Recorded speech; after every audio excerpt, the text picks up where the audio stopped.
Hey, I'm Alec here with Tonkadale Greenhouse. We're going to start off 2022 talking a little bit about fertilizers. So this isn't the ideal time to fertilize. Normally plants kind of take a break with the shorter days. Much like humans, we kind of tend to sleep more, be less active.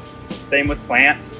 So normally you kind of start off early spring, like April. And when you start with fertilizers, make sure you kind of slowly introduce it. So you're not just hitting it with, they recommend 7 drops. I would start with like 3 if you're using a Schultz product, or with like these. These are pretty low. The Spoma Indoor is a 222. So you could just go ahead and kind of start with that and kind of see how the plant reacts. If you start too heavy right away, your roots are going to start to burn. Also, if you have a specialty, either a cactus, you can go with the cactus one. That's just a little bit weaker. It's a 122. It doesn't need as much nitrogen for the overall growth. Same with the orchid. It's a 131.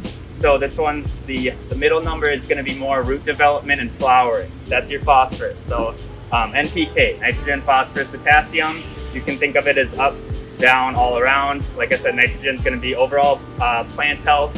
If you have yellow leaves and you haven't fed it in a long time, say you've taken the whole season off, it might be kind of craving some nitrogen.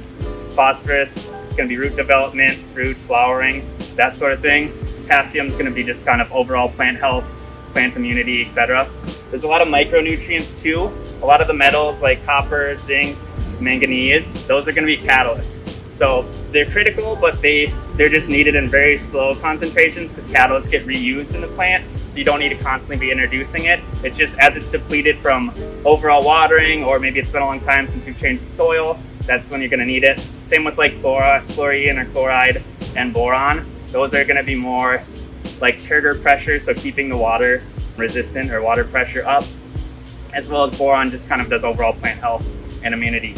Really important. There is some in different ones, different concentrations, but just keep that in mind when you're thinking what plant you have. If it's a flowering plant, you're probably going to need more phosphorus, or if it's just kind of a philodendron or a green plant, you want more growth, nitrogen. So that's something to keep in the back of your mind. Yeah, I wouldn't really recommend fertilizing in the winter. If you do, you could use worm castings. A coworker brought that up to me. That wouldn't burn the roots, and it would kind of just give it a nice little general fertilization. But again, they're not going to want to be super active. They're going to want to kind of chill. So April to October is kind of my recommendation. Start off slow, kind of lead up to it, and then kind of end slow to wean them off. But that's it. There's a lot of great products. Schultz is really popular.